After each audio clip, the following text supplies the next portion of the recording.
an engagement meeting. My name's Clive Foster and I'm a Senior Minister of the Pilgrim Church based in Nottingham and also Vice Chair of Windrush National Organisation.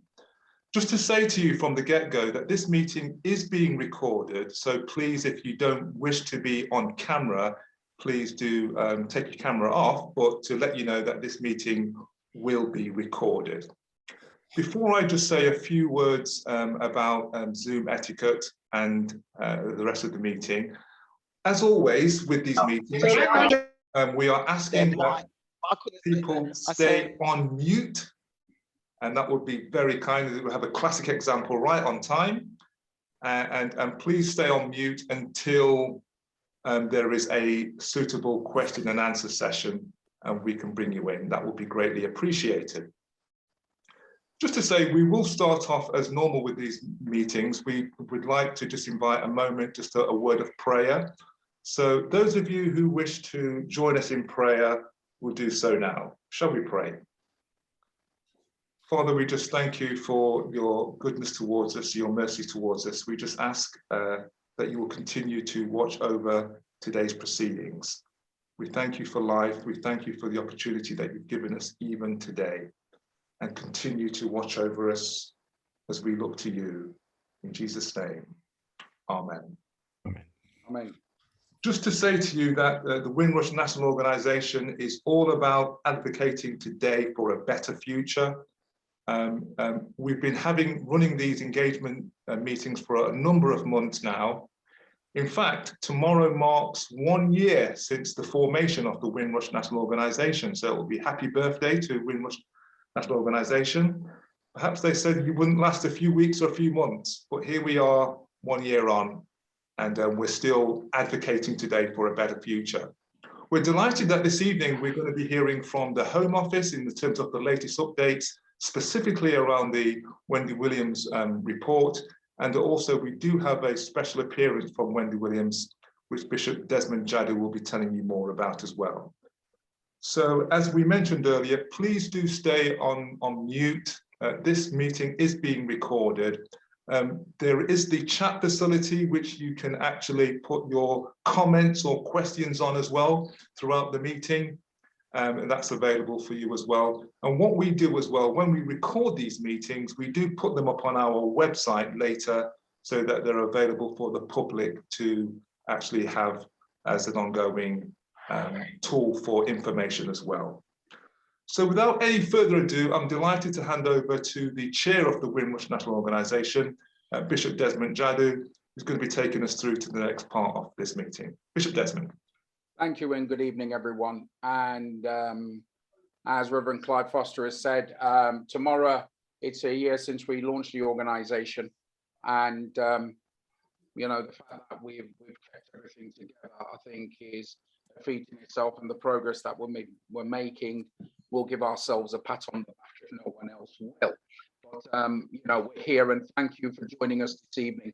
Very important meeting because Wendy Williams actually is currently now revisiting the Home Office, and tonight we have members of a team on here. I know we've got Kieran Core on the team tonight. They're from Wendy Williams's team. Anyone else from Wendy's team this evening? I did have Anne Power. Not too sure if she's this evening. Anyone else from Wendy's team? I think it's just me and Anne. Okay, great. And then from the Home Office this evening, we've got Kate who will be speaking to us shortly. We've got Angela. Good evening, Angela. We've got Mark, and we've got David Levy, who is no stranger to us. And I thought I'd just do that because sometimes we do these meetings and we don't say who's who from the Home Office. So I think it's quite important we do that.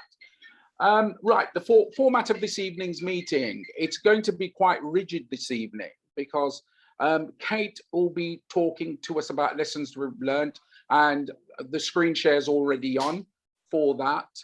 And then at 7:30, once Wendy Williams comes in, Kate will break off if she's not finished by then.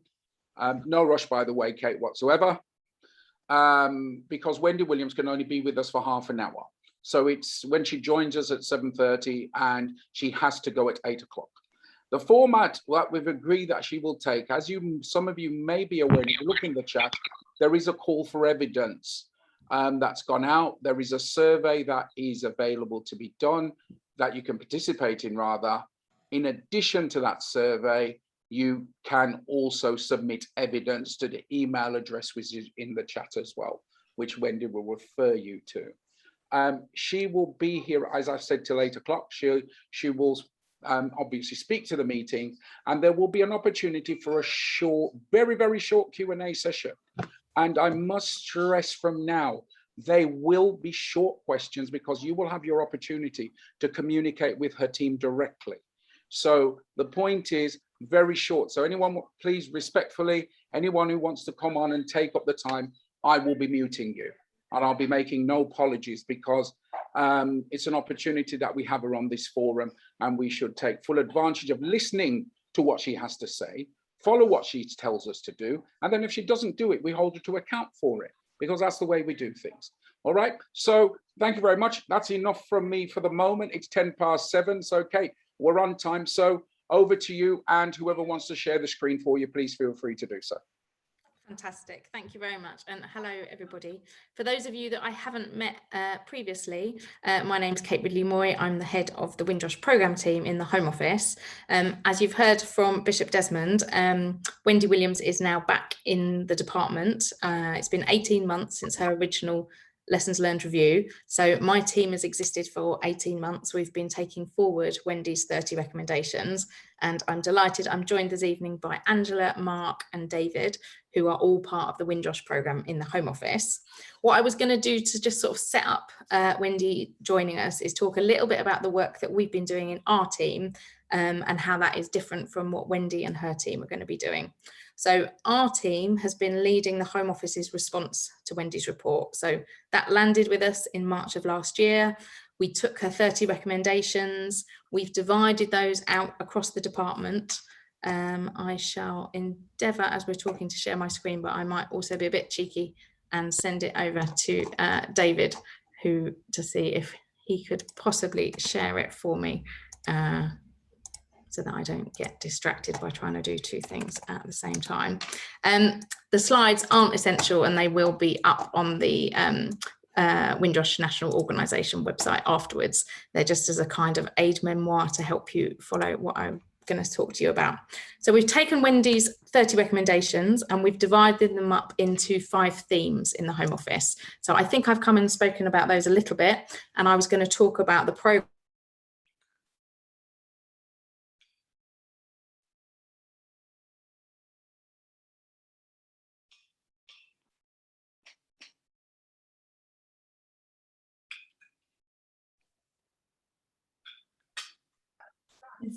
I think we've lost her, have we? I think we have.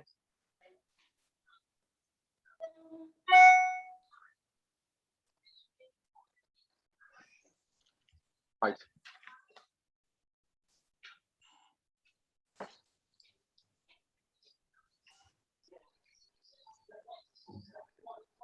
Oops. I think she's just trying to get back in. I think the wonders of technology, I'm afraid that's what's happened here. But I'll just run back over, as I said, the format for tonight is once Kate's back with us, Wendy Williams will join us. And as I've said, there's a call for evidence, which is there. And please pick those up from the link that's on the side. And there's a lot of contacts. Can I ask people, please, respectfully, not to place your contact details in the chat, the way in which that's done, for the simple reason we're going to be putting some important information in the chat and we don't want to get that confused. If you do want to put your personal contact details in the chat for any reason, then please seek permission and ask us first. All right. And, you know, I'm being very strict on that because, you know, it's quite important. Sorry, David, sorry, sharing. Sorry, Desmond, can you see my screen? I can see the screen you're sharing now. Yes. Okay, thank you. So that's working. I'm Okay. sorry, I think you might have lost me there. And if you didn't lose me, apologies for swearing when I thought you had lost me. I didn't hear that, so that's fine. I Back to you, did. Kate. So yeah, so as I think I was saying, we have divided up the recommendations into 5 themes, and we're taking forward those within the department. So Wendy's now speaking to senior people in the department. She'll speak to ministers. She's speaking to our junior staff networks, representatives from all different grades, all over the organisation, of which is 35,000. She's also doing a call for evidence from her own staff, because she wants to hear from within the organisation what we think. And she's also doing a call for evidence externally, but I'll let her talk about that a bit later on. So from the point of view of my team, we have got quite a lot of areas where we think we have made quite a lot of progress. So David, do you mind clicking on the second slide? So the second slide sets out those 5 themes that I talked about. I won't go into an awful lot of detail on all of this, but I'm happy to take questions after Wendy's spoken on any of it. A key area is righting the wrongs and learning from the past. So that includes the work we're doing on the compensation scheme, but it also includes things that we're doing to make sure that the Windrush scandal never happens again to a different group of individuals or in a different policy area. And in a minute, I'll ask Angela to say a little bit about some of the outreach that we're doing in relation to the compensation scheme and status. Our second theme around taking a more compassionate approach. So we now have mandatory training for all of our staff in UKVI, all of our caseworkers, to make sure that when they are doing their job, they are really conscious of the need to think about the individuals behind the case they're thinking of working on. So rather than just seeing it as a paper exercise, really remember that there is a human behind that situation whose life may not fit neatly into the categories that they've got in front of them. So that's been a really important change. We've also developed some new Home Office values, which we're now rolling out across the organisation, about being compassionate, being courageous, being collaborative and respectful. And again, that's come from what Wendy's told us. So being courageous is particularly important in terms of if people think that something is going wrong, if people are hearing from the front line that a policy isn't working or someone's being disadvantaged, there are now increased measures in place to help that member of staff raise those concerns and to get those taken seriously within the organisation. So that's an example of some of what we've done. On theme 3, which is policy making, so we now have some policy tests which were informed by Wendy's recommendations. So we've gone through all of her recommendations, and although hers applied to the Windrush scandal, we've said actually how might this apply anywhere in the department. So for example, she's got one about complaints within the borders area. The policy test is about thinking, well, how are we feeding in feedback and complaints in whatever your area of work is, so that we're taking those lessons more broadly across the whole organisation. Our fourth one is about openness to scrutiny. So that's where we're engaging with people. So trying to come along to meetings such as this, trying to encourage policymakers if they're developing a strategy or a bill to engage more in consultation to get that feedback. That's a big change for the Home Office. Traditionally, the Home Office has not really gone out and engaged with communities when it's going about its work, and that's a big change that we're trying to bring in now. And then the final one is about our inclusive workforce. So again, I think I've talked on some of these calls before, the Home Office is not representative. It's very apparent that although at the more junior levels, we've got quite a diverse staff in terms of race, but also location across the country and lots of different protected characteristics, the more senior you get up through the ranks, that drops off. And so the percentage of staff who are in the senior service from a white background is massively disproportionate. And that's something that we're very conscious of and are taking steps to try and correct that. But as I say, as we're moving towards that, one of the things we can do to counteract that is make sure that we are working with a properly diverse group of stakeholders and communities, and that policy reflects the lived experience of people who live in Manchester as much as it does people who live in London. So that's a little overview of where we are on those recommendations. I think we've got about 10 minutes. I was going to ask Angela to talk a little bit about some of the work that we're doing on our outreach and engagement. And then if there's time, I can take some questions now. And if not, I can take them after Wendy. Thank you, Kate. Good evening, members and colleagues from the Windrush National Organisation. I'm Angela Wilson.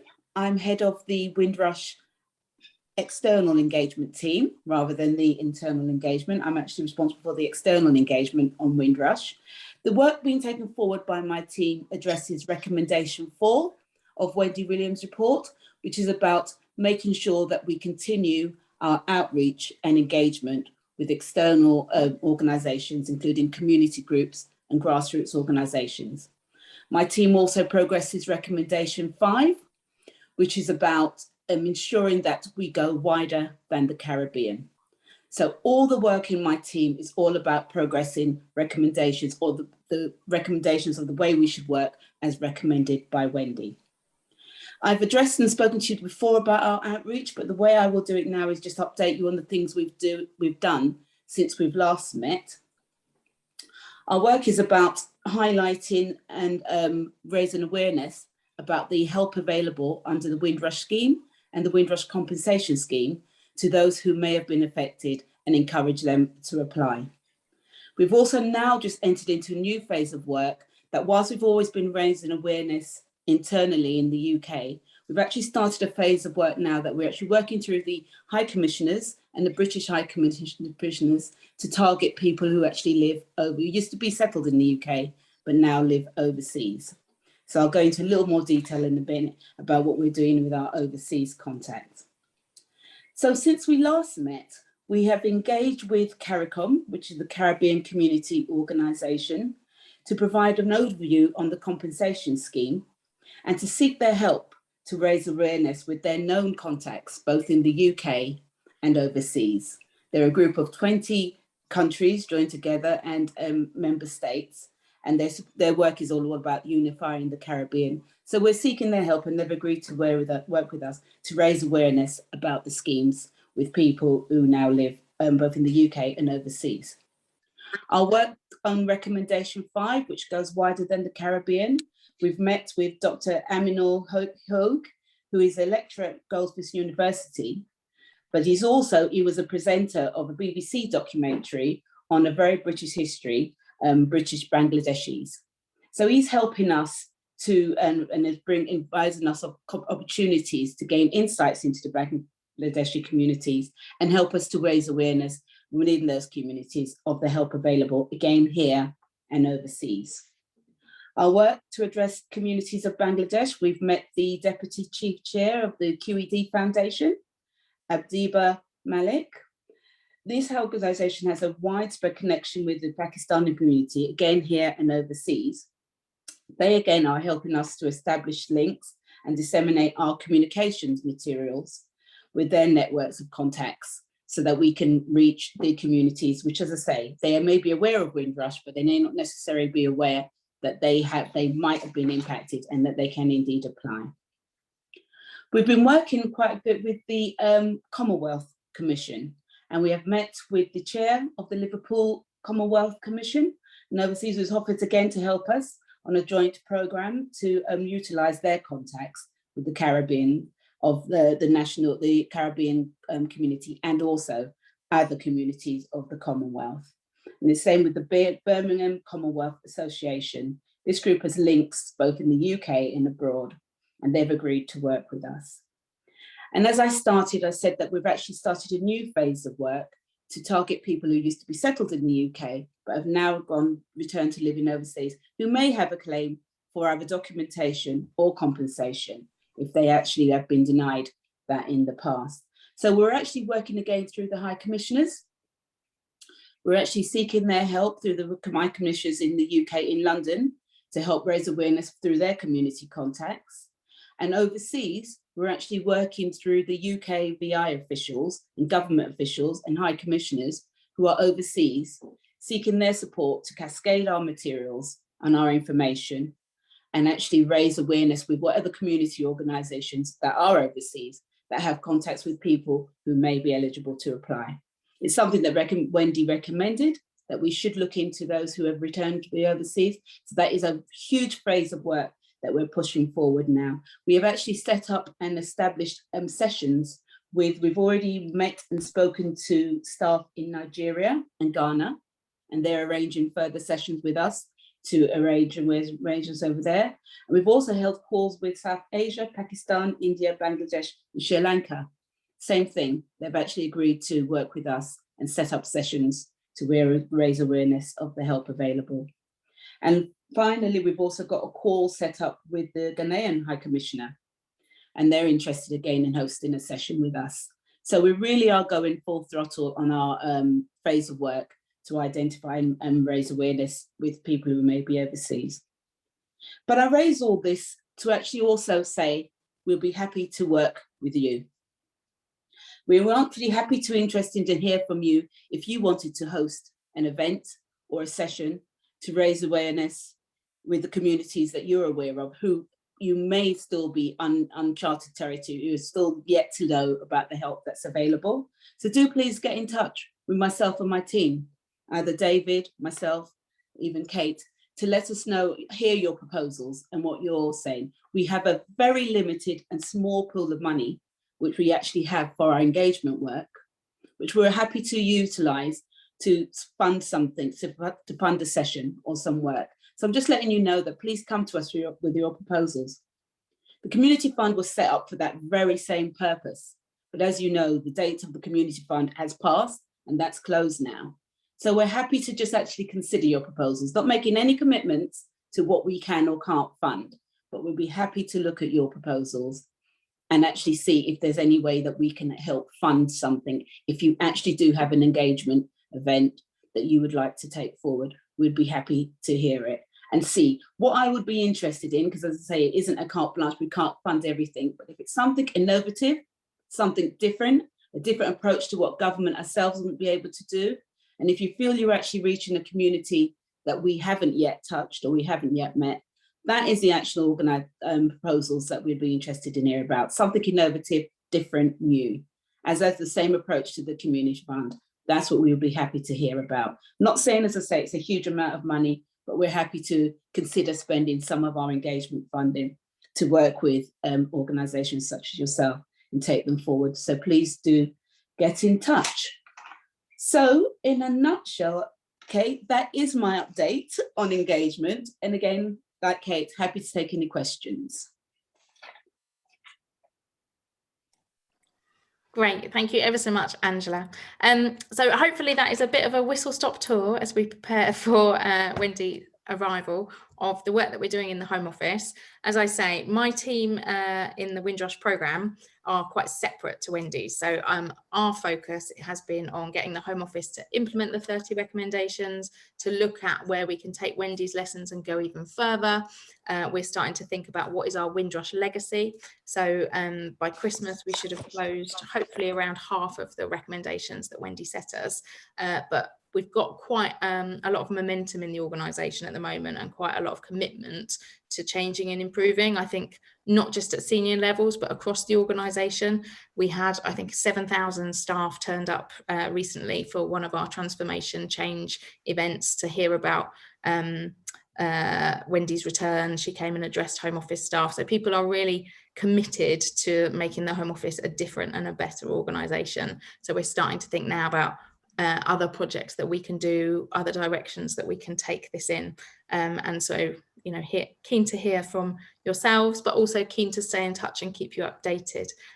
One example of that work that we're doing at the moment is in relation to our consultation and external engagement. We're conscious that Wendy said it was important that we reach out to all communities, and we had some feedback from some deaf and disabled organisations that actually the way we go about our consultations isn't as inclusive as it could be. So we're now working with that stakeholder group to see how can the Home Office change and improve. So what we're trying to do is take Wendy's lessons and apply them really broadly across the Home Office. And what we're really excited to see is once Wendy and her team have been in, and they're going to be in until Christmas, gathering their evidence in the new year, what is their assessment of our progress? We feel quite we feel quite proud of what we've achieved from a point of view that, you know, Wendy's initial lessons learned report was really very crushing and damning on the Home Office. The Windrush scandal was a terrible moment in our history.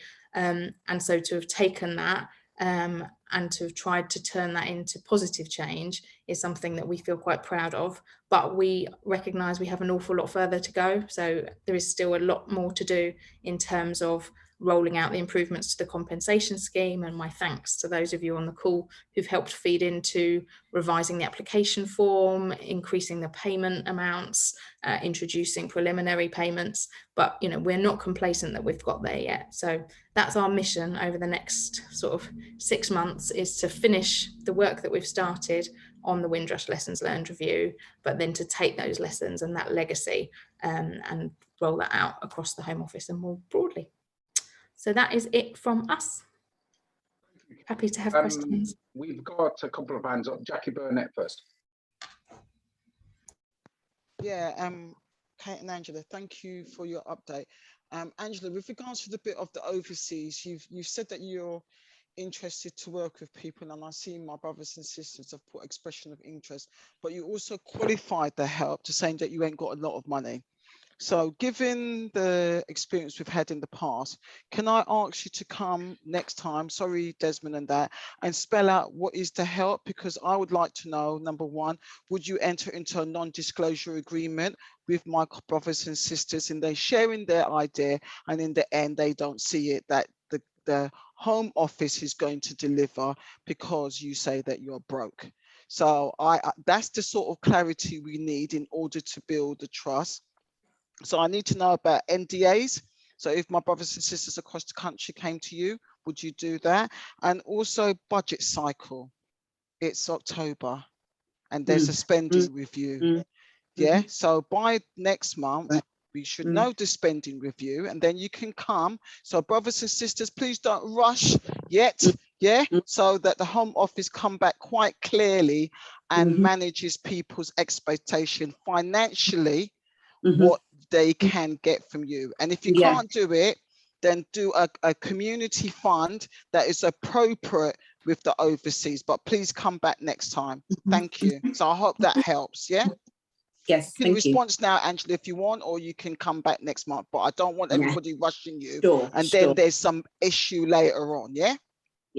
Thank you. Our team was set up, it is all about raising awareness, highlighting the help that's available. So if there's a small set, a small discrete piece of work that you want to do that will meet that objective of raising awareness and advising people of what help is available and indicating and putting them in the right direction, then that is within our remit.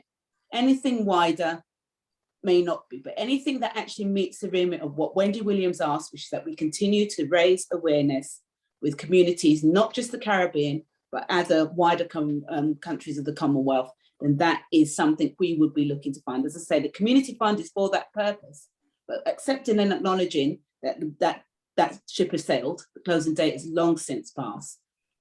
Kate is actually quite in agreement that we should use some of our budget to see, but it would have to be, it isn't an endless and a big pot of money, but we are willing to consider it without making any commitments.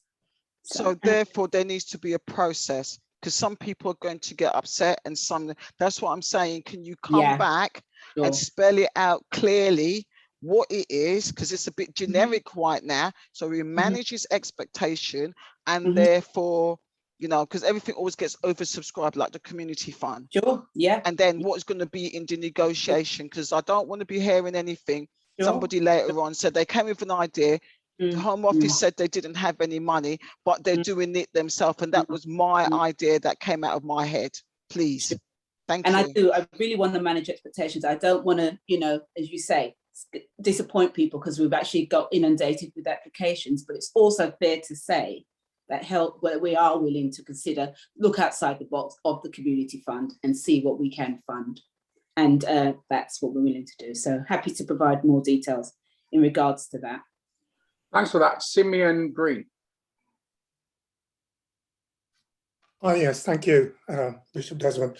My question is around the type of support that's available for people when completing applications for compensation. I've been trying to complete mine now for 2 years, and every time I look at this form, I start to relive, because you're asking the same kind of questions that I was being asked, and going backwards and forwards to the Home Office with. It took me 10 years to resolve. My case started 2009, took till 2019.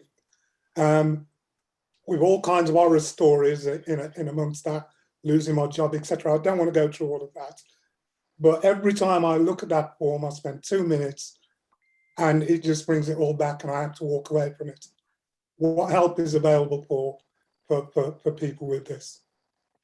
Have you had a referral to the We Are Digital organisation? So that would be worth looking into, and we can help put you in touch with them. So they are the organisation that the Home Office has commissioned. They're independent of us, and they are there to provide support to people with applications.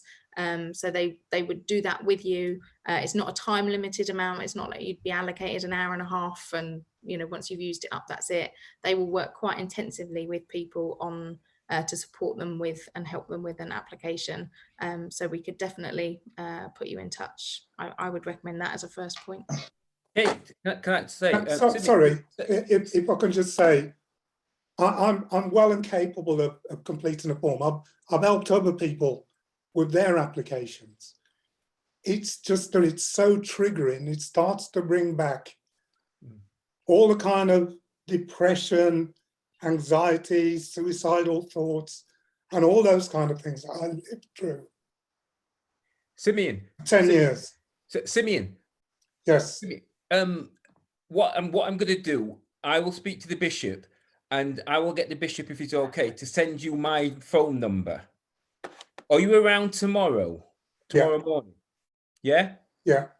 I'll get and you send me his phone, and you send me your phone number, and I will give you a ring tomorrow as a first step, if that's okay. Yeah, tomorrow morning. Yeah. Yeah, I'm not the only one in that kind of situation. Yeah, but I just want to make that. Yeah, but I'll speak to you first tomorrow, if that's okay. Cool. Yeah, that's great. Thanks. Okay, thank you. Thanks for that, Simeon, and I will send you David's number because I've got yours as well. Glenda Caesar. Oh, hi. Thanks, Desmond. My sort of like query is in relation to Kate and Angela. I can understand that the recommendations are going into place so the Home Office, you know, starts improving their approach and more compassionate. But in relation to the caseworkers that you've got who's dealing with the compensation itself, because a lot of the people on this forum who are claimants, that is our main concern. We don't seem to find them compassionate. We don't seem to find them helpful, to be honest. So I'm going to make a suggestion that the next time that you attend one of the WNO's meetings, if we could have a head of the caseworkers to explain to us exactly what is their caseworkers doing. I noted that you also mentioned to Simeon, and I'm sorry that he's going through that, because if you'd contacted WNO, we would have been able to help him as well, because some of the claimants have been through exactly what he's going through. So we have a clearer understanding. We Are Digital does not have that understanding because they didn't go through it. I hate to say it, but it's true. Also, with the outreach and community work, Angela, that you're doing, there are many people out there who won't come forward because as young people, some of them are elderly, but as in their younger days, they were involved in criminal activities. And what they're finding is that the Home Office is holding that against them when they do come forward for them to even try and regulate their status, or for them to even put in a claim for compensation. How is your team going to deal with that? Because we know that the Home Secretary is not willing to pull that part of applying on the scheme. She's not willing to take that part away. They're still being held responsible for something that they did when they were younger, and then they still have the threat of them being deported. So how is your team going to deal with that issue? Can I? Oh yeah, go for it, David. Can I answer one part of that, Glenda? It's as you'll know, and I hope everybody else will know, from the very get-go, when we started doing these events, and I'm talking way back in 2018, as the Bishop will know, because he helped set up a lot of these events. One of our strap lines, one of our consistent things was that anybody coming to engage with the Windrush Help Team, as it was then known, task force then, it was then known, now it's the help team, they were not subject to any enforcement action. It's all done on a separate separate kind of system. There's a firewall. So people would meet me and I would speak to them, whatever. They'd be Windrush or not Windrush. If I'm not Windrush, they're overstayers, whatever, that information does not go any further. So I have to be quite clear about this, because I don't want people getting the wrong impression to think if they're engaging with with our help team to try and get the documentation, the help they are entitled to, that there is some penalty at the end of it. We will say, no, you're not entitled, and then there will be a van route outside. That does not happen. I've been doing this job, as a lot of people will know, since the scandal first broke, way back in 2018, and I've said this on many a platform. If what I was doing by speaking to people and trying to help them regularize their stay meant at the end of the day, those people were then deported, I would leave the job. I've said that many a time. It has not happened. I've been doing it for 3 and a bit years. Well, since 2018, it has not happened.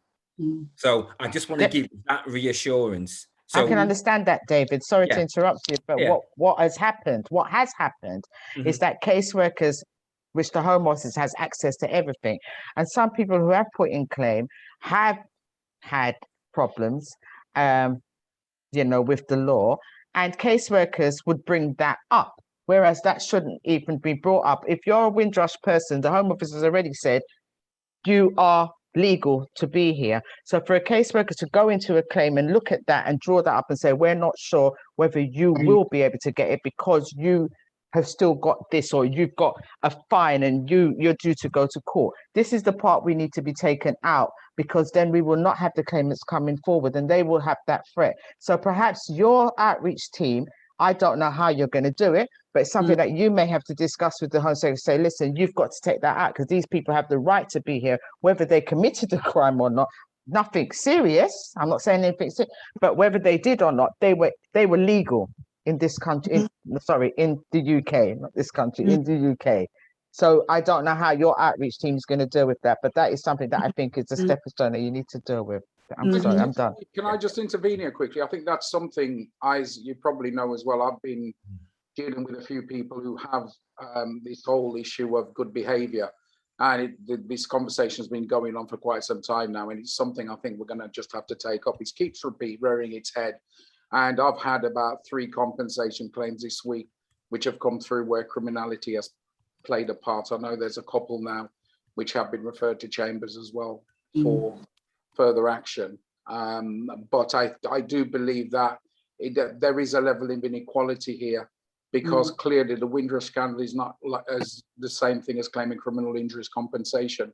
So I think, Glenda, let's take this out of here and let's arrange something, but let's note it tonight on the recording that we're going to follow this up, because I think this one does need following up. Reassurance, I spoke to the compensation scheme earlier today, and they reiterated what I think Tom Gregg and Caroline have said on these calls before, which is there is literally a handful of individuals where criminality has been taken into account in compensation, and every single one of those cases was for rape or murder. So there is nothing less serious where that has been taken into account for compensation. And I would be happy for someone, if someone thinks that's not true and they've got an example of a compensation claim that's been reduced for anything else, then bring it to us. But I checked in earlier. We'll do that, Kate, most definitely. Thanks, Glenda. We're still waiting for Wendy to join the call. Jean Prescott from Coventry. Just unmute yourself, please, Jean. Hi, thanks, Desmond. My question is to Angela. Angela, I'm surprised you're asking people to apply under the community fund again. No. Our organisation applied in June. We were told we'd get a response at the end of July. We had no response, wrote to them. Mhm. When middle of August, we'd have a response at the end of September. Mhm. No response. I've written twice since, Mm. and I haven't received a response. You know, that's Yeah. very discouraging, considering the work that goes into filling these application forms, and a little bit of courtesy would have gone a long way Yeah. to replying to us. So I really want to know why. Yeah, yeah. I can only apologise, and you are actually correct. We haven't yet made the decisions on the phase 2 applications. They were inundated with applications. They had over 108 applications and a very, very limited pool. So it's actually taken them a lot of time to decide, and they can't get consensus of agreement which organisations to keep in and which to keep out. And the debate continues. Not a good excuse, because we should have resolved it by now, but we are still considering it. So we have been sending out holding replies. I know that's not good enough. And as I say, it comes with my apologies. But that is the reason why it is that, because they cannot agree on the final shortlist. There's differences of opinion as to who should get this limited pot of money. And the debate continues. They are Voice for Change have made their recommendations through to it's going to be assured by the Windrush working group, and it's the differences within the who should get it and who shouldn't, and we haven't finalized the list. It really is one of our priorities that we're taking, and we're working with them to get that list finalized, but I really don't want to put a commitment as to when it is going to be, but I do agree that it's taken way too long. But the money that we're actually saying we'll be willing to look at, it is outside of the scheme, so the community fund. So yeah, but that's not taken away from the fact that you have made an application and you should have heard by now. And we should have had some, if there was a delay again, I mean, courtesy to tell people. Yeah, yeah. I believe we've told, still not good enough. We sent about 3 holding emails to say we're still working at it, but that's still not a response. That's still not telling you what you need to know. Had it been successful or not? Yeah.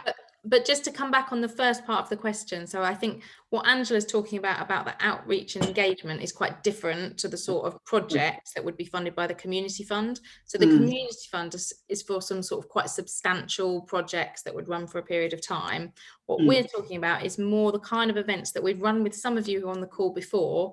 For example, when we had the Windrush Ambassador Scheme, we did quite a lot of events with some of you on the call where someone might say, well, I tell you what, I'm really connected into this community in this particular locality. We'd really like to do, so we did one a little while ago. We did an outreach event in Waltham Forest with a couple of community groups from Walthamstow and some local councillors.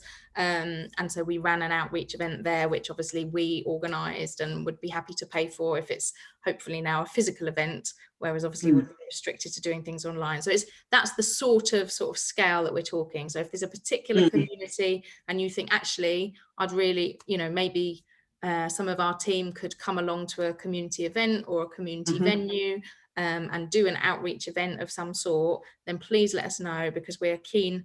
David is very keen to get back on the road, aren't you, David? You've been stuck at home doing your outreach from your Zoom call. Yeah, council tax man keeps coming around to my house, so I need to be somewhere else.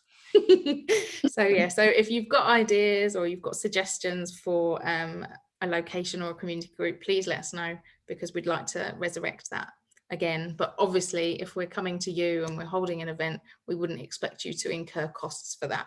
So that's what Angela's saying. We do have a pool of money for that. So if it's room hire or, you know, refreshments, whatever that would be, we would obviously not expect someone else to pick up that tab.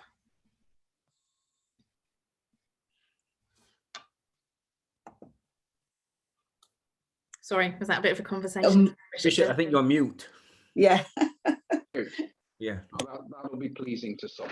Right. I think I've seen Wendy's iPad crop up. So if you just bear with me one moment, just going to see if I can find her. Let me just one sec.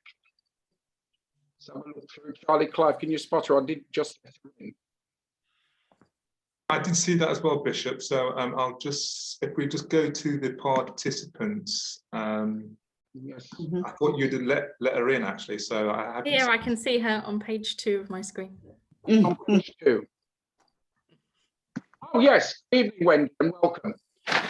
Hello, thank you. Hello, Bishop Jadot, how are you? I'm fine, thank you. Welcome to our Good. meeting. What time are you on with us till? We did allocate 30 minutes, but I know you've joined us a bit late. That's right. Till 8:15, if that's okay. Okay, we'll do that then. So Wendy, what I've told everyone at the meeting is that, well, we've gone till 8:15. You'll talk about why you've returned to the Home Office, your aims and objectives, your call for evidence, and then there may be time for a couple of quick questions. So if I just ask everyone, lower your hands, please. I've got it written down where you are in the queue for questions. Good evening and welcome to our main speaker this evening, Wendy Williams. Wendy, over to you. Thank you very much, Bishop Jadot, and also Reverend Clive. It's good to see you both, but also it's good to see a number of the other individuals joining the call who I recognise from my Windrush work. Thank you for bearing with me. I'm looking around because I can't see myself because I've only got one light that's sort of shining on my head. It really is me, if you can't make out my features, honest. So I'll just press on regardless, but I'm really delighted to be with you. And I'm late because I've had a series of meetings, interviews, conferences, and I've hot-footed it straight from those to join this meeting, which is so important.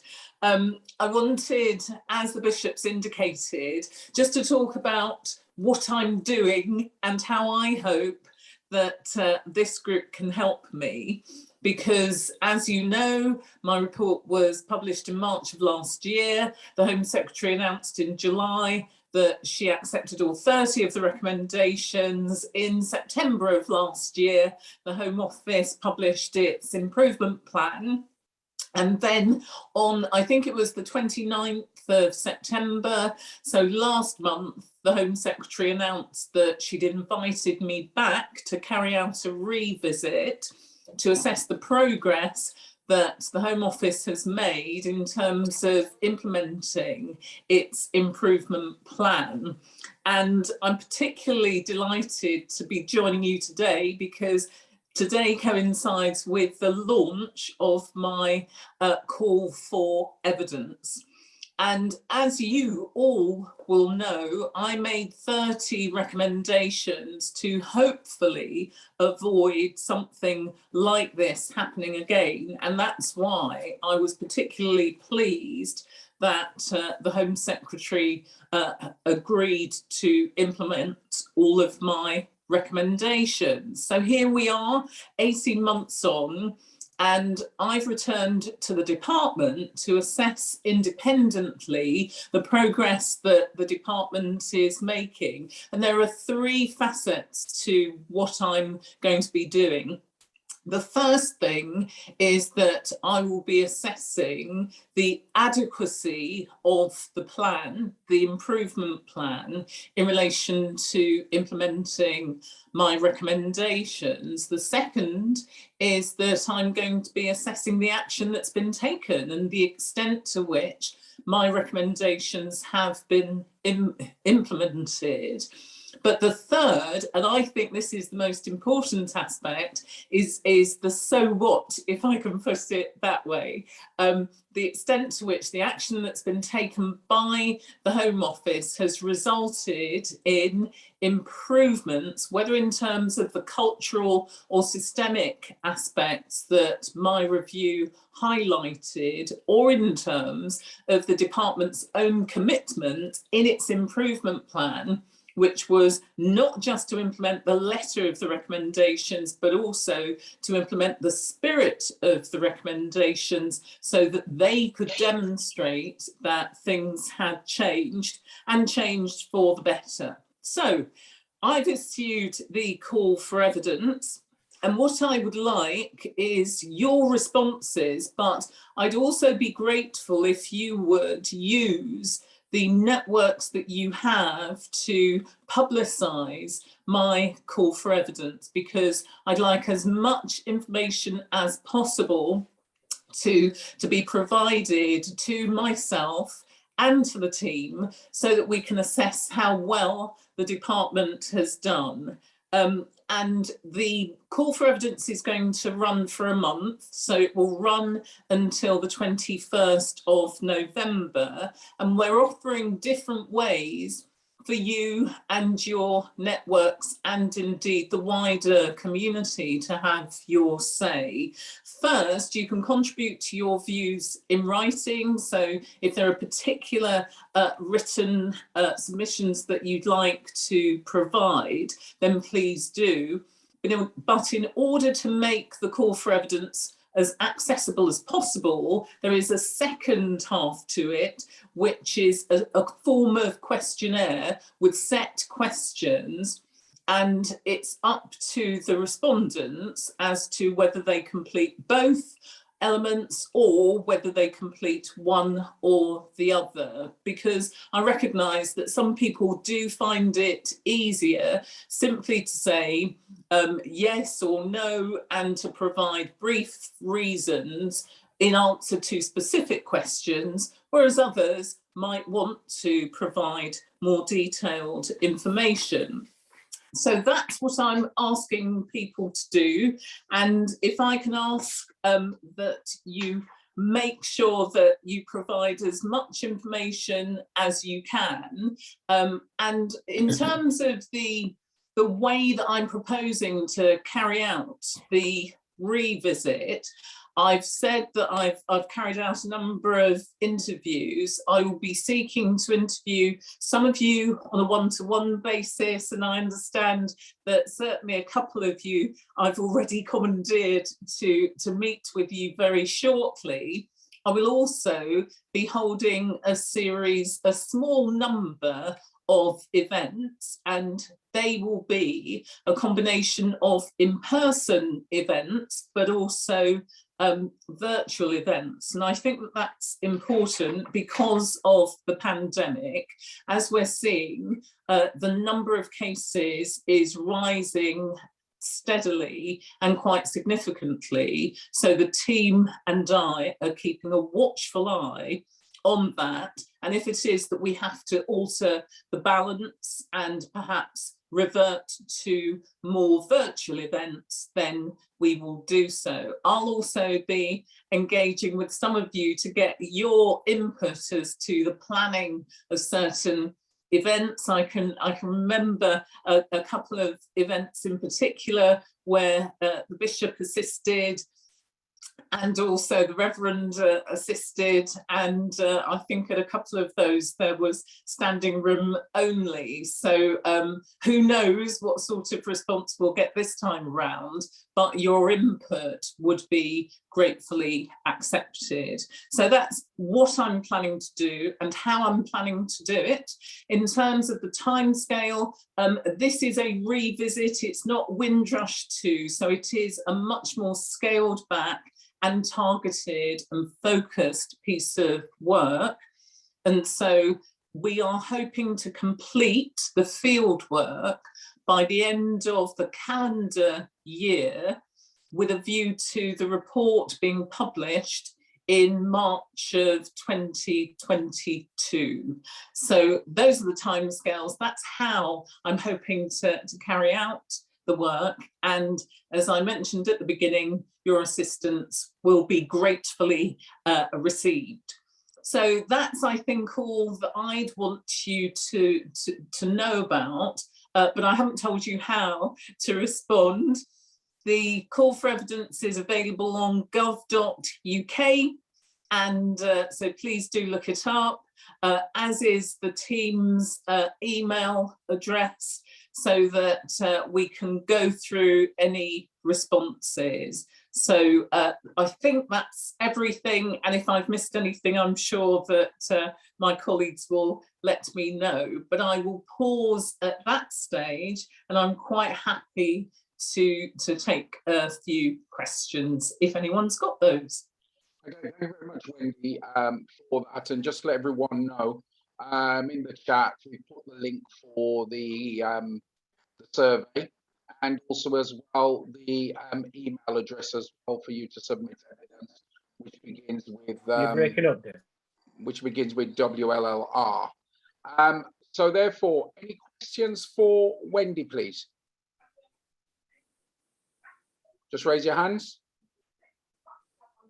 Yep, so Neil.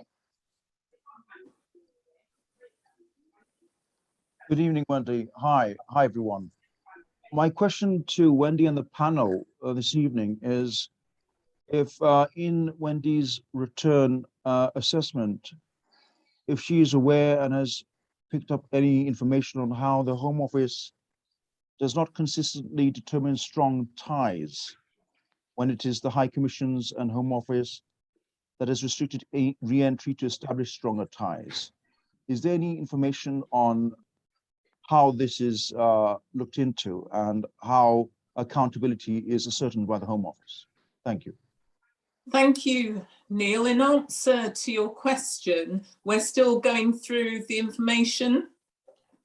The Home Office have provided us with a self-assessment, which I think is important, which is their assessment of where they think they've got to. As a result of the information they provided, we've put in a request for documentation, which has been provided to us, and we're working our way through that. What I should say is that the Home Office's improvement plan sets out various themes, and I'm sure that Kate has made you aware of what those themes are. There are 5 of them, and we're going to be looking at information to see how it is that the Home Office has responded under the umbrella of those 5 themes. So the team has made a note of the question that you've asked, and if it is that we're able to answer the question, we will. If it is that I'm not able to, then I will be very clear about that. But I do think, Neil, that it's important for me to be realistic in terms of what I can look at and what I can't, but certainly looking at the way that cases are dealt with, one of the themes for the Home Office is a more compassionate approach. And so the way that they deal with individuals and their applications is, of course, relevant to what I'm doing. Thank you for that, Wendy. Julia Davidson. Thank you, Desmond, and good evening, everybody, and apologies for a very important meeting. I was a few moments late, joining late. So I put a couple of questions into the chat, basically to say good evening to Wendy Williams. And one of the points that you've raised is your timescales. Can that be added into the chat, please? So we've got a point of reference in which we can confirm and make sure information is sent within those timescales, please. And then my question that I've also written into the chat, which was basically, I'm happy for anybody to answer, whether it be Julia, yourself. Julia, can I stop you there? These are questions for Wendy. We can pick that other question up afterwards that you put in the chat. Thank you, Bishop. Thank you for clarification. Thank you. Yeah, because we've got Wendy for a limited time, that's all. So we're not ignoring your question. Not a problem. Thank you. Okay, thank you. Carl Ambrose. Yes, good afternoon. Wendy, hello, Mr. Ambrose. Pardon? Hello, Mr. Ambrose. Oh, hello. I've got a question here. What process does the Home Office have in place for applicants of the Windrush compensation scheme whose application would be analyzed positively, but actually that the client has died in the process? Who actually get that compensation? That's for Kate to answer, because in terms of the operation of the compensation scheme, it's the department's scheme. What I will say is that one of the aspects, of course, that I will be looking at is how the compensation scheme is operating, whether historically or currently, so as to compare and contrast. I'm sure that Kate will correct me if I'm wrong, but my understanding is that if the original claimant is sadly deceased, then the rights do pass to their dependents. But Kate, is that right, or am I wrong in that respect? No, that is correct. So if a claimant sadly passed away, then their next of kin is able to continue that application on their behalf, but that then also doesn't stop that person, if they were also a victim of the Windrush scandal, putting in their own application. So in theory, they could have two running in parallel. Okay, thank you. Thank you for that. Thank you for your question, Carl Ambrose. We're going to move on. Glenda Caesar. Hi, Wendy. Thank you for attending. When you have revisited and you've done your report, are we to get accurate information, or is it going to be watered down by the Home Secretary before it's put forward? When you say watered down, I mean, I'm not obviously, sure, Glenda. When I say that, I mean she's obviously going to take out bits. What you're going to be getting a lot of call for evidence from people, and certain things that's going to be put in there is going to be put forward. The Home Office or the Home Secretary is not going to want everything to come out. We know that because I don't know if it's hearsay, but your last report, the report that you did, the review you did last time, certain things was taken out of it. So we're hoping that this time, if it's not working, and you're getting people saying it's not working, will that information be put forward? Is that down to you, or is it down to the Home Secretary?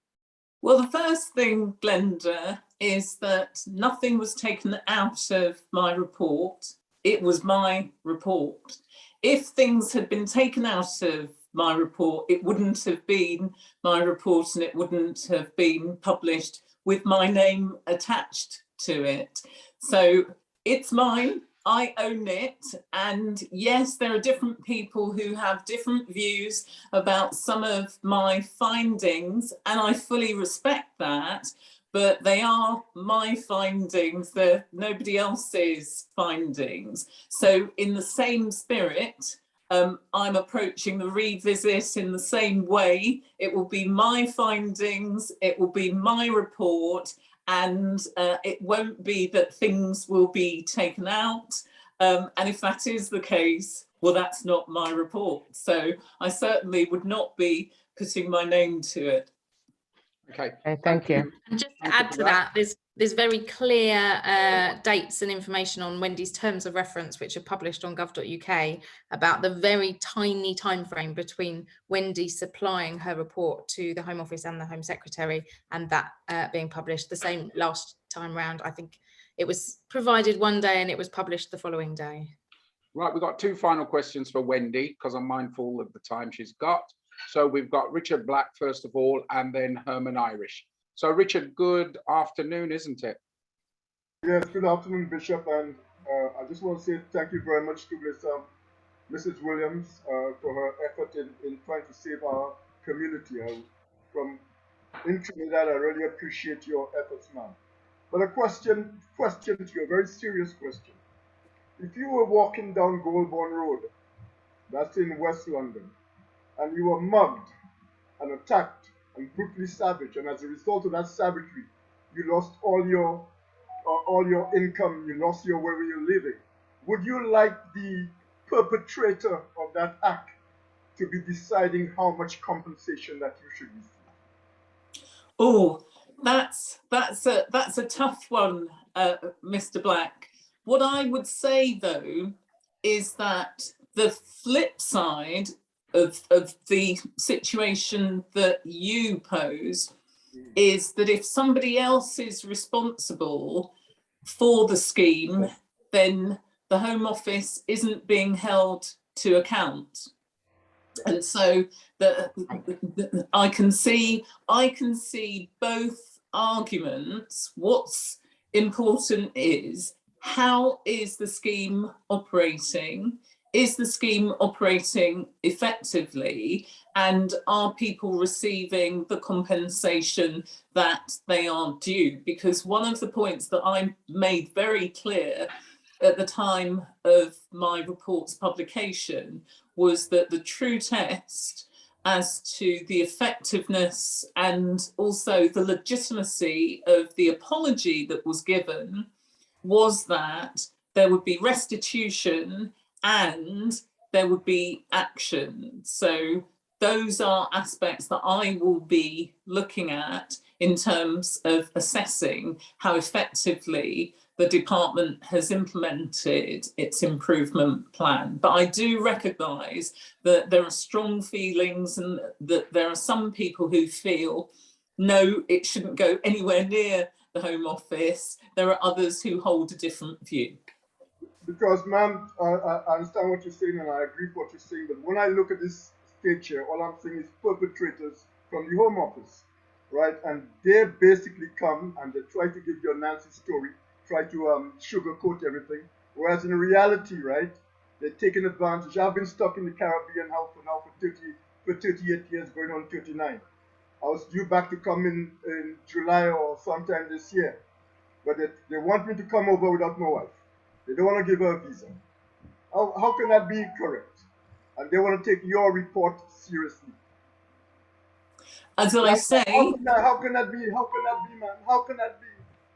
Well, as I say, one of the aspects that I will be looking at is, how are people being treated?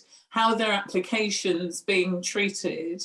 And is the compassionate approach, which the department has said it is adopting, is that being implemented on the ground? And all I can say is, I will say it as I see it. And people may agree with me, they may disagree with me, but I will certainly say it as I see it. Right, the final question, I'm afraid, everyone. Oliver, I do recognise you put your hand up, but I mean, I did say the last two were Richard and Herman. Herman, I know your question's in the chat. Can we just, for the record, can you just tell us what your question is to Wendy, please? Because she's here now, so it's better that you raise it and we deal with it in the chat.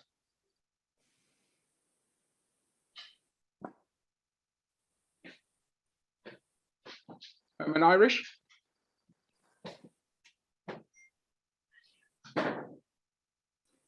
Right, okay, since there's Wendy, Herman was actually making a point that he believes that when you look at some of our people from the Caribbean, the 21st of November might be slightly too short to gather evidence. I'm assuming he's asking, really, is there any scope to make that slightly longer?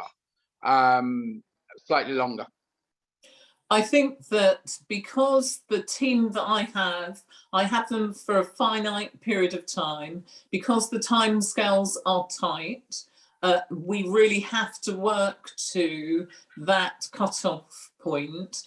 And that's why I do say it is a revisit, it is not Windrush 2. So I will be looking for information that helps me in making an assessment of where the department is here and now, whether it is making progress, whether it needs to make further progress. And I do recognise it is a tight time scale, but if people are able to assist me, that will help. I can't go beyond March of next year. And I have said to myself, because of course, the review did take me a long time to complete the last time. And I have said, you know, people want to understand where the department is, and sooner rather than later. So myself and the team will be doing everything that we can to look at matters thoroughly and for me to report back clearly.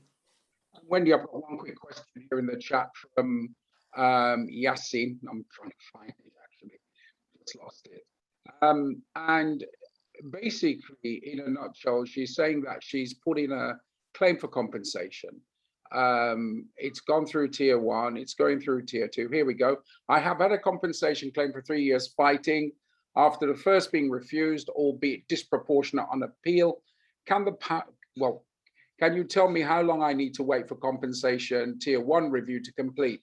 This is taking longer than anticipated, and the call center are, to say to the least, lack compassion. That's what she's actually put in the chat. Any comments on that, Wendy? I'll be looking at the scheme and how it operates. I don't operate the scheme, so I can't give advice as to how long an application should take and what the process is, but I will be looking at how the scheme operates. As to the specifics, there is, I would refer you to, it's Martin Levermore who is in charge of the scheme and its operation. If there are aspects that you're unhappy with, then Kate is on the call. Kate, I'm asking you to take those details and to refer them to Martin Levermore so that he can consider matters. I won't be looking at specific cases and saying in X case, this is what happened. But what I will be looking at is how is the scheme operating? What aspects are going well? What aspects are not going well, and what is the quality of service that is being provided. And of course, I'll be looking at cases to form that judgment, but I won't be reporting back and saying in Mr. X's case, this is what happened. I might say in Mr. X's case by exception, but I won't name Mr. X, and I will say this was the period of time that it took for their claim to be processed in order to illustrate the findings that I have. Wendy, have you got time for one more quick question? Sure. Oliver's story, and then Reverend Foster's got some closing comments to make on this part of the meeting. Oliver, I'll have to ask you to be very brief, I'm afraid. All right, yeah, I will. It's just the definition of what compassionate means, because it's quite a vague term, and you can pay lip service, as the Home Office does quite a lot. So, you know, not being vague is kind of what people are asking for. So if you can push on that, that'd be great. Thank you. Thank you, Oliver. Thank you. Thank you for the comment. And it is absolutely fair. When you do throw out these terms, it's, you know, what do you mean by compassionate? How would it manifest itself? If I was assessing it, what are the features that I would see? Okay, great. Thank you, Wendy. Reverend Clive, final comments to Wendy before we let her go. So, Wendy Williams, just want to thank you for joining us again, and great to see you again. And I just want to reaffirm and just to thank you on behalf of Windrush National Organisation for the outstanding report that you've actually done, and what it has meant to our community and seeking for justice for the Windrush generation and their descendants. And I know that this is as he says, a revisit, and we're going to determine how far the progress has been made. But I don't think we want to lose sight of the value of that report. And subsequently to some of our engagement meetings that we've had with the Home Office, they have actually indicated that they're using your report more widely across the organisation, not just within the Home Office. And I think that's testament to the work that your report has done. And it's going to have a long-lasting testimony even after your next revisit here. So thank you very much for that. Just wanted to reaffirm that again. And we will do our best, I'm sure, to get your information around across our networks, and to try and engage as much people as possible to support this next stage of your process as part of your ongoing work in this work. Thank you. Well, thank you very much, Reverend Clive. And thank you for the support that you, the Bishop, and many of the people on this call gave me at the time of the review. I was reflecting back the assistance that you provided. Without your help, I couldn't have done it. So I'm very grateful for your assistance historically and for the help that you've kindly offered tonight. Wendy, thank you very much for joining us. And as you can see, I do try to obey the rules as well. Thank you. Good night, Thank you. everyone. Good night, Wendy. Right, thank you very much for that. Now, I've looked at who's asked questions. So what I'm going to do, I'm going to take what I've got left in this order. Yasin, I did ask your question, and do send us an email directly on that, and we can refer that to Kate and the team at the Home Office directly with your details. In terms of, so we've got in order now, I'm going to bring Julia forward to ask her question. There's a specific question that she did ask in the chat regarding legal representation, and then we'll go to Nev and then June. In that order, please. Julia, you first. Thank you, Bishop. My question was to the Home Office, Katie, if you or anybody in the Home Office who would wish to answer. It's saying if a claimant's application form is being processed through a law firm other than through a different means, and the law firm has applied charges to the applicant's case, will the Home Office take that into consideration, or is that their charges to be made payable by the applicant who's raised the claim with the Home Office, please? So, and David can correct me if I'm wrong, my understanding is that we wouldn't cover any legal fees, that if someone's choosing to use a lawyer, then that's not something that we would particularly recommend. That's not something that we think is necessary. But if someone chooses to do that, then they would need to pay whatever those fees happen to be. Thank you. As an additional measure to that then on that response, and thank you for that, Katie, could there be any guidance around the process of that to offer that as a facility within the basis of applicants making a claim, so that they can make that decision as their own choice to either go with a law firm or to go with the Home Office through your procedures? I think we're pretty clear in our guidance and all of our stuff online that we don't think it's necessary for people to use a law firm. I mean, if there's bits where you think we could make that point more strongly, we can add that in. But I think we're pretty clear throughout that this shouldn't require someone to incur costs through a law firm, because obviously, you know, there are organisations out there that, you know, that could cost a fortune for people, and we've designed it so that that's not necessary. Yeah. Appreciate that. Thank you. Thanks, Julia. I'm mindful of the time because we're supposed to be guillotining Q&A now. So the last two questions will be Nev and June. Good evening, Kate. This is a question for you.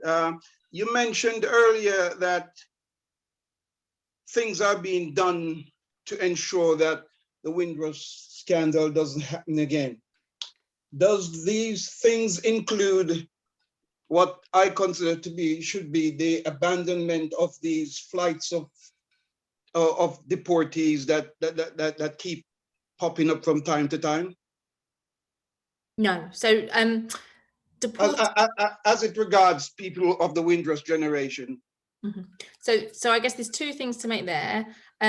Deporting people who've got a criminal conviction of over 12 months is international law. So the UK deport people to countries all over the world. Other countries all over the world similarly deport criminals from and to different locations. So that is international law, and that is not one of the things that is being resurrected as part of the response to the Windrush scandal. However, on your second part, there are now very, very thorough and rigorous checks in place to ensure that people who are on a deportation flight, that their status is clear. So those cases are referred to the Windrush status team. As David said, there is a clear distinction between their computer systems and anybody else's, and so those cases are referred over to the Windrush team. They double check that there's no cause for concern in terms of the Windrush scandal before those people's names are put on any manifest. And I can pop a little a link in the sidebar to some further information about that. Thank you for that. Just another quick point. You mentioned that the Home Office is not very, you admitted that it's not very diverse. And I just like, in practical terms, if you could tell me what steps are being taken to redress this. Mm-hmm. Yeah, so we have introduced, so in particular in relation to race, so that's been a particular focus this year, we've got a revised race action plan. So there are various things around recruitment where we're trying to improve our recruitment processes. We're trying to appeal to a wider range of people and ensure that people in the department are being put forward for promotion. So we've got various talent schemes for staff from Black, Asian or minority ethnic backgrounds. We also do reverse mentoring. So all senior civil servants have to have at least 2 mentees from a Black, Asian or minority ethnic background to ensure that those networks and connections and that people have got a senior person who can be their advocate and their can help them with application forms and all of those kind of things, so that people are encouraged and supported to apply for promotion. We have a race network which is very active in the department, again supporting staff, putting people in touch with each other. We've had a fantastic range of speakers during Black History Month come into the department to educate staff around the organisation. So there's a whole range of different things that we've got. Our permanent secretary, Matthew Wycroft, is also the race champion for the whole of the civil service. So he's leading that work across government, because this isn't just a problem for the Home Office. This is a problem across Whitehall. So off the top of my head, and I can send you the proper figures, I think that at the more junior grades, I think about 33% of our staff are from a Black, Asian or minority ethnic background. But at the senior civil service, that is down to about 8 or 9%, which is an improvement on what it was a few years ago. But clearly that gap is too big. We've got to take some quite serious action to correct that. Can I just quickly say, Thank you. We have to be very quick now. Oh, sorry, okay. David. No. I've just got to intervene here because we are finishing at 8:25, 8:30, and we've still got June to ask a question. So, David, very quickly, Nev, if there's anything else, can you pop that in the chat, because Kate is going to send us through some info and we'll make sure you get it. Okay, David? Yeah, I was just going to reiterate in the terms of progression. I've been in the department for 20 odd years. And as it is, as Kate said, a very steep pyramid in the terms of the junior representation is far greater in terms of minority staff, and as it goes up, it gets less. But I have seen improvements, and don't get me wrong, I can get sacked for this. I'll go off script. I've advocated for a long time, we need to be doing more, because I look around and I see seniors and I see there are not that many of my colour. So I've always said, and I've always advocated, we do need to be doing better, and we do need to be doing more. So please understand from the staff's perspective, all the way up, that is a concern. That is something which we desperately have to change, because I always say it makes my position so much harder if people are saying to me, well, who's your boss? What is your boss? Who is your boss? We have to be representative of the areas where we are representing. So sorry, I forgot. Yeah, thank you, David. And just to add to that, back in 2012, I wrote a paper that's actually in Hansard somewhere, talking about reflective governance. So, you know, I'm a big supporter of that as well. June, final question from you. June Elizabeth. June Elizabeth, sorry, I do apologize. I'm very mindful of time, and as a person who's a timekeeper, I can leave my question to the next time. But I did want to say this publicly. I didn't see Azaz here, but on behalf of Gigi, Azad, and David. Gigi's a Windrush lady in Jamaica, and Azad and David gave a bit of support, and she has been successful, and she's coming to England with her husband. So she said to say thank you to David, and she's going to be writing them an email. So I just thought I'd put that in and leave my question to next time. Well, June Elizabeth, thank you very much for that. Thank you, June Elizabeth. Thank you, June Elizabeth. We Yes. end that on a positive note. The questions in the chat will be picked up. They'll be sifted through. And we've got a bit of a delay on dealing with the chat. We've got a new system now in place that actually works, believe it or not. So we'll pick up on everything, but what's in the chat, we will ensure those go to the Home Office and the answers are published on the website. Video from tonight's meeting will be on the WNO website over the weekend, so it'll be up by Saturday afternoon. We've got a quicker system there now as well. So I just want to thank you this evening. We have got a couple of face-to-faces coming up.